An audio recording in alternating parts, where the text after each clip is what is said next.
Доброе утро, дети, доброе утро, родители, все, кто вот с нами сегодня.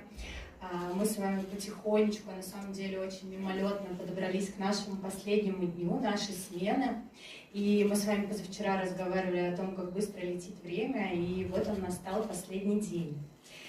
Мы с вами проделали за 6 дней большой путь, и когда мы с вами собирались в первый день, мы на нашей первой встрече говорили, что нам важно, чтобы мы стали с вами одной большой командой, которая в итоге прям поработает. Дальше мы приглашаем Лолу. Лола огромная молодец. Я перед проектом познакомилась и с мамой Лолы, и с папой Лолы. И хочу вам сказать, что у вас замечательная дочь. И у нее тоже было максимальное включение на всех занятиях и на всех экскурсиях. Мы тебя поздравляем.